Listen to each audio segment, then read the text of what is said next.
Today we're talking about identifying emotions. Our first guest ever is Alex Pawlinski, and Alex used to work at the correctional facility. And while there, you said that you worked with inmates on identifying emotions. What was the importance of that? Yeah, so we did a few different programs with them, but that emotional intelligence piece was worked into a lot of the programs because a lot of the guys that we worked with, they never learned that when they were younger, right? And we know that emotions and thoughts are all interconnected with our behavior. And so if we can't recognize what our emotions are doing to us or what emotions put us at risk, we can't stop the behavior that gets us into trouble, right?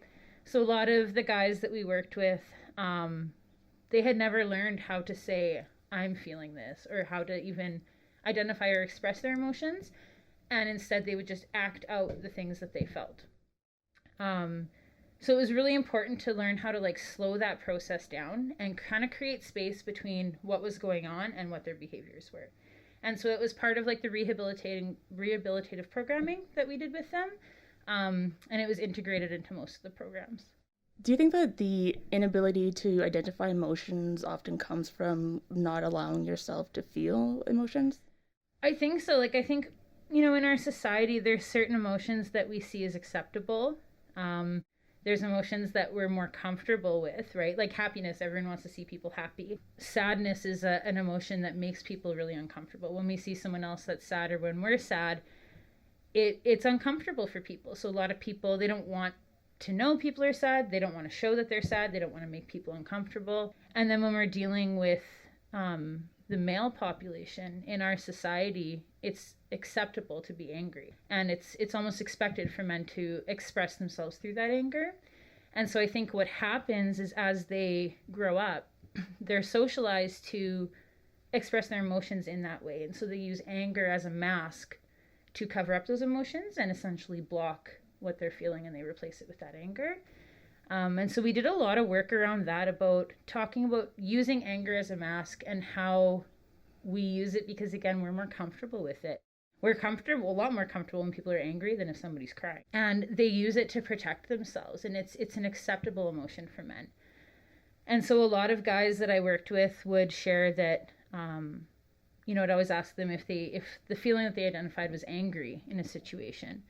I'd ask them to go deeper. So like, what was driving that anger though? Is there another feeling that was contributing to that? And a lot of times it was like fear, disrespect, feeling disrespected, feeling anxious, feeling jealousy, feeling hurt by somebody's words. But they automatically go to that place of anger. And so I think that we learn to express emotions in certain ways that make other people more comfortable. And people don't want to talk about those other emotions, those deeper ones, because they're a little bit harder to deal with. So I think that it starts right from like when we're young, right? Like especially when we look at the differences between boys and girls. A little girl falls down and scrapes her knee, we comfort her. A boy, and I'd always ask the guys this, what do you do if your son falls? And they'd always kind of giggle and because they realized, well, I tell them man up or suck it up. And so it starts right from when we're young, I think. And then we're uncomfortable with our own emotions too, because nobody's talking about them, right? Yeah, that's kind of how I grew up, because I had older brothers, and my mom like worked two jobs a lot, and they often had to babysit me. So if I like cried or anything, they'd be like, "Oh, toughen up, Yeah. don't be a baby." So I'm like, "Okay." Yeah. And I never liked being angry. I never liked how angry felt, so I never like hid behind anger. I just kind of like just tried to be happy. That's when I tried to like lean more into comedy. If I was in some kind of tense, if like someone else was crying, I'd try and crack a joke. Yeah. So I think that comedy became like this huge defense mechanism where like I hid behind comedy. Yeah. Using that humor as a mask too, right? Yeah. Absolutely. And even like when we don't learn how to talk about them, there's so much ignorance around what emotions really do, right? And we'll hear people say things like, oh, well, you're being too emotional, or well, women are emotional and men are rational, as though people who have emotions can't also have logic and reasoning and be rational beings, right? And so we we almost vilify emotions, and we make people think that being emotional is something that you need to hide because it's seen as weak, it's seen as unintelligent, it clouds your judgment. But the interesting thing is that emotions actually help us with our logic and reasoning. And identifying the emotion and being able to give it a name and calling it something is what actually kicks in that logical part of the brain, and it increases your ability to make decisions. And so by avoiding them and not being able to identify them and pretending that we don't have them, we're actually impairing our ability to make those rational decisions. And, you know, in our Indigenous culture, it teaches us everything. All those four aspects of ourselves are interconnected: the mental, emotional, physical, and spiritual. And so if we're not nurturing that emotional part of ourself, that impacts all the other aspects of the self, right? Including your ability to reason. Yeah, I think that, like, first learning to identify emotions and then learning to, like, get to the root of that kind of helped with, like, impulsive behaviors. Yeah. Like, I have ADD, so I would just, like, sometimes act without really thinking about it, but then I had to learn to just stop and think, and I think I've just been making, like, better decisions. But it's interesting that women get labeled as emotional if they're, like, if they talk about their emotions or if they cry.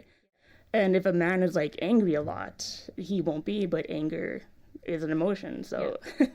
And it doesn't affect his credibility or you know, his authority or his ability to make rational decisions, but we know that anger is one of the worst ones for impairing our ability to rationalize and be logical.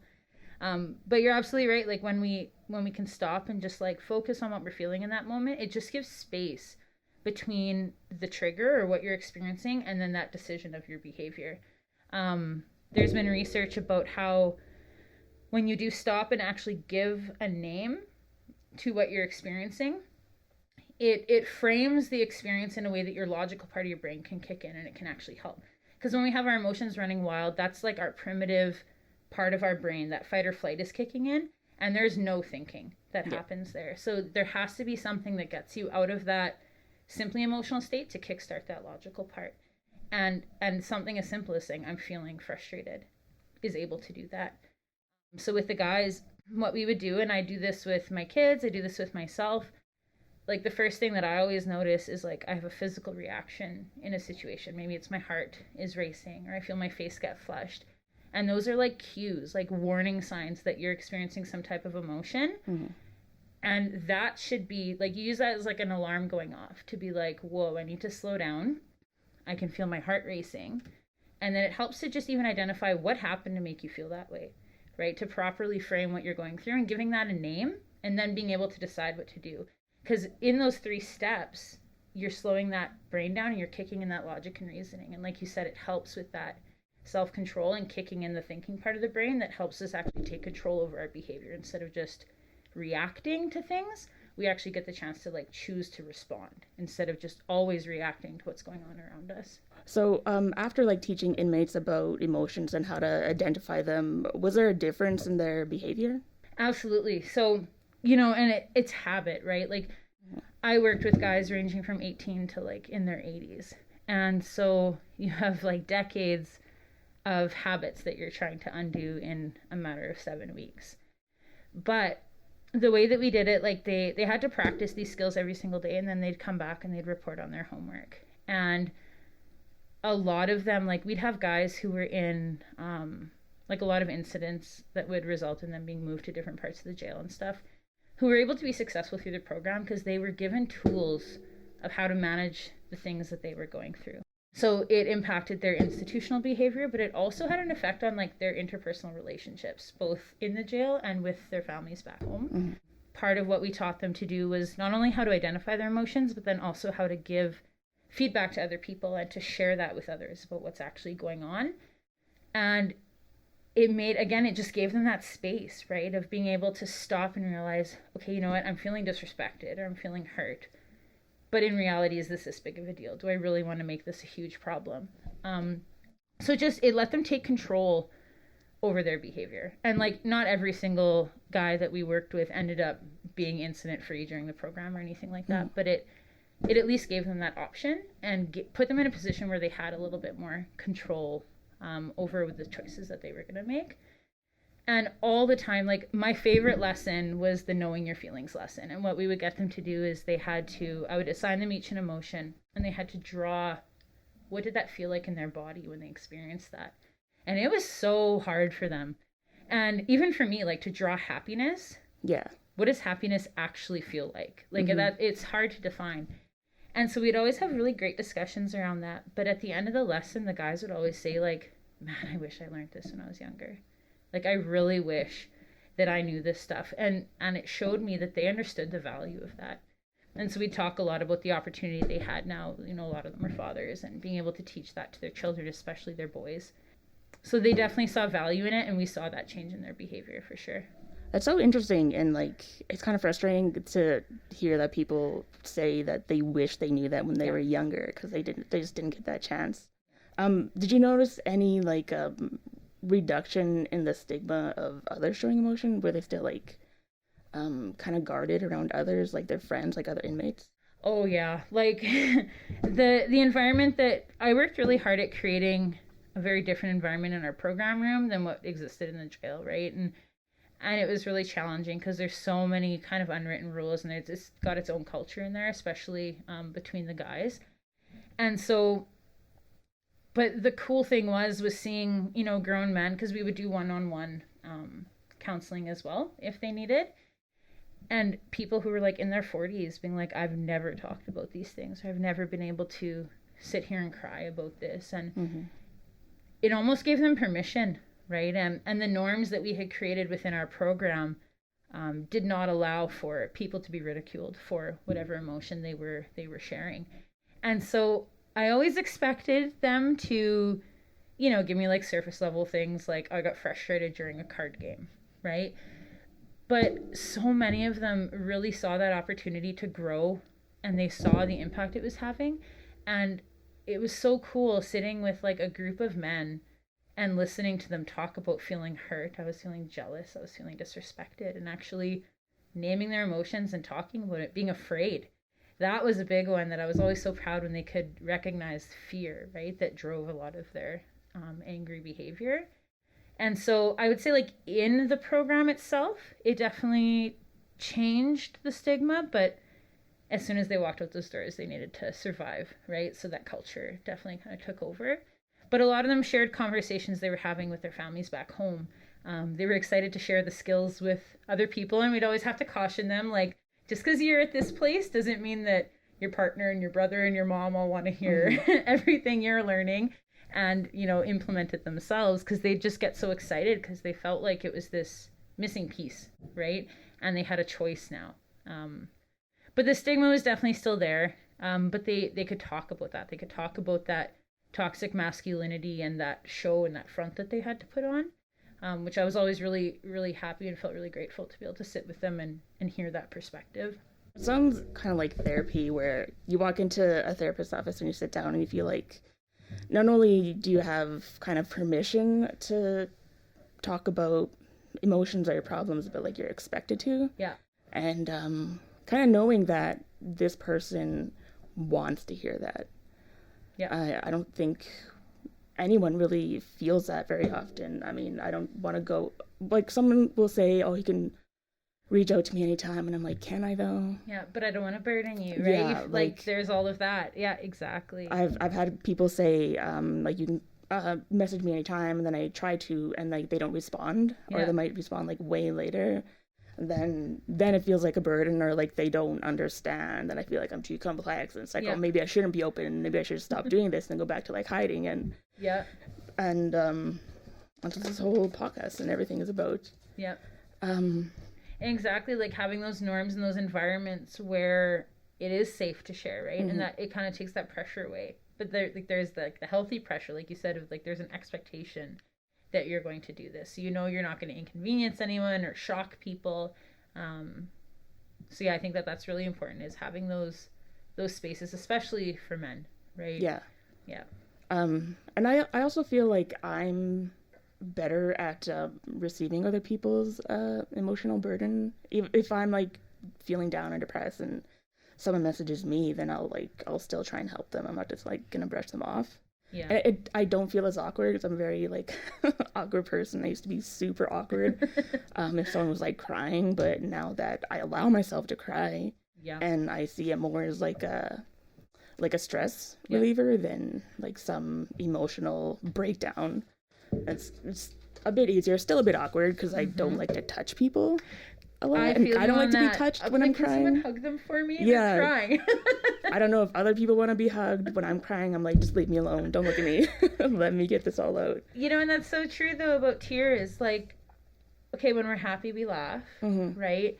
When we're scared, we gasp or we scream, and those are all expected things. But when we're sad or anything like that and we cry, we'll apologize for crying right away.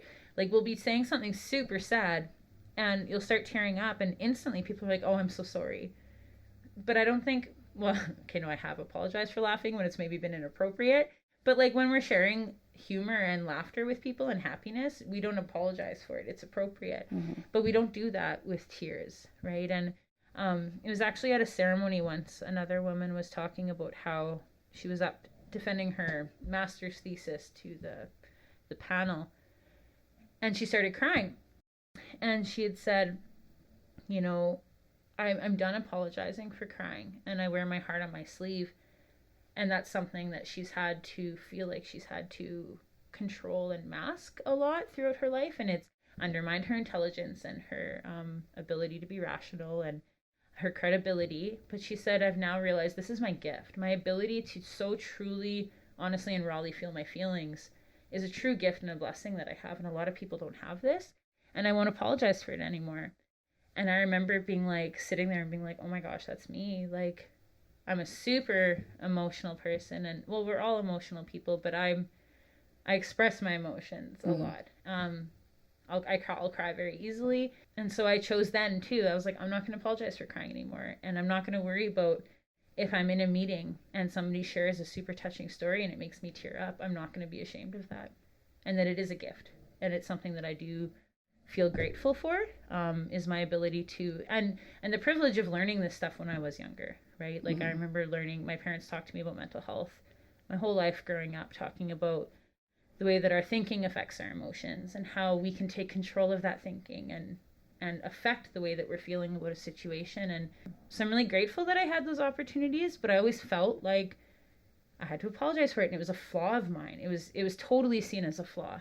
And so since hearing that woman say that, it was like so liberating for me. And I was like, I don't need to be ashamed of feeling my emotions. And I'm super intelligent. I'm super rational. I can make good decisions, but I can do them while feeling emotions. And I can let those emotions help inform me without taking over my rationalization. So I really appreciated that, like that permission to just express our emotions, right?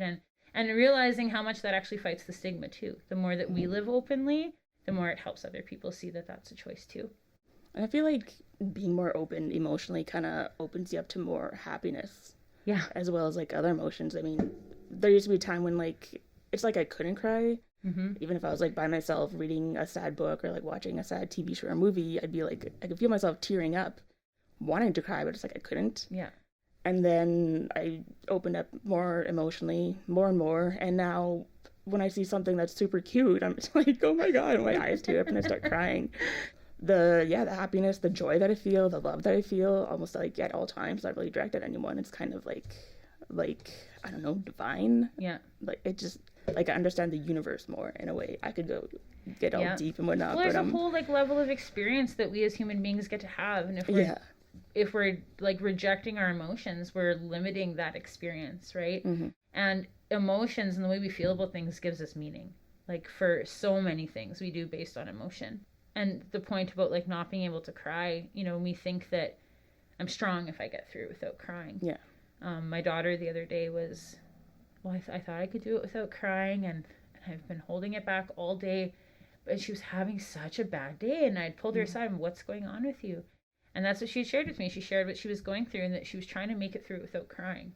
I'm like, dude, if you need to cry, like, why are you doing that to yourself? Just cry. Let's cry it out, and then let's move on, right? But sometimes you have to just feel that emotion, acknowledge it, let it do what it's got to do, and then that's when you can move past it, right? And like you said, those tears can be such a release. I was also taught that like tears are sacred. They're like a prayer that we can't put into words, right? It's our body and our spirit shedding that stuff that we need to get rid of. Just like laughter, it's a release, right? Yeah. Yelling can be a release. It's the same thing with crying. And our tears actually like hold stress hormones, so you're literally getting rid of stress. Yeah. It feels like so relieving afterwards. So if people want to learn how to like start identifying emotions on their own, what can they do? Are there any like resources out there that they can look for? Yeah, so something I really like using, it's called the zones of regulation. And that focuses a little bit more on self-control, but it's all about like tuning into what's going on to your body that lets you know that you're experiencing an emotion. So like green zone is when we're like happy, content, we're balanced. The yellow zone is kind of like a warning light, being like, hey, you might be getting into some trouble. And that can be either anxiety, worry, even excitement. Because when we're excited, even if it's positive, if something bad happens, we're still elevated, right? And it still puts us at that same risk. And then there's the red zone, which is like full-blown anger, where you're acting straight on impulse. Your emotional brain has taken over. And then the blue zone is where you're depressed, you're sad, you're lonely. And again, that kind of hijacks that logic and reasoning part of the brain. And so in our house, for example, we have the zones of regulation posted. And then strategies of when you're in the yellow, what can you do to bring yourself back to the green? And just learning yourself that way of paying attention to your body cues. Like what does your body do, right? When you're anxious, how do you know you're anxious? What's the first sign? And starting to learn what those cues are, because your body's telling you something. And then it might sound silly, but even to like just print off a sheet, there's like feeling faces, to print off a sheet of what emotions are and look at them, because it's amazing how many emotions we feel. But when people go to list them, we get like blocked. We can list like 5 to 10, and there's hundreds and hundreds of emotions that we can experience. So I get people like when they're in like a problem situation or they're feeling worked up, I think it's helpful to think to yourself, like, what's going on in my body? What am I feeling in my body? What happened to make me feel this way? And then name the feeling. And I'm feeling this. I'm feeling frustrated. I'm feeling worried. And then to have those strategies, like what works for you. Try different things out, deep breathing, taking space, whether it's physical or mental space, listening to music, using positive thoughts, things that are going to kind of reduce that emotion a little bit, put things back into perspective. But that's the main thing, I think, is really tuning into what's going on in your body and connecting that with a feeling word and starting to talk about it too, right? Share with the people that you love and that you trust what you're going through, and get them to share too, because there's a lot of learning in sharing our stories. I started with writing things down before I could get to like speaking. I used to have a really hard time just saying out loud to someone like what was bothering me or like how I was feeling. So I would write it, and then eventually I went to like therapy, and I said everything out loud to my therapist and then to my mom, and then all over to everyone all the time. Yeah. And now you're doing it on a podcast. Well, exactly. And some people really struggle with that. Like, and I've even done that where I have things that I want to share and I've written them down first, and then I've read it to the person, or I've had them read it. It just gives you that chance to get it all out without, again, that pressure, right? Of saying something wrong, or that's the nice thing about text messages now. Like when I was younger, that wasn't a thing. You had to talk to people face to face. But now with text, it can be a good and a bad thing though too. When you're angry or worked up, maybe wait to hit the send button, right? But just finding whatever way to get it out, whether it's through music, exercise, writing it down, just having that release and taking that time to really focus on what you're feeling, and remember that emotions aren't bad, and it's okay, and they're going to pass. They're good. Yeah. And we have them for a reason. We're lucky to have them. Yeah, absolutely. All right. Well, thank you for coming by. Thank you. It's a good episode. I like it. Awesome. Me too. Thank you.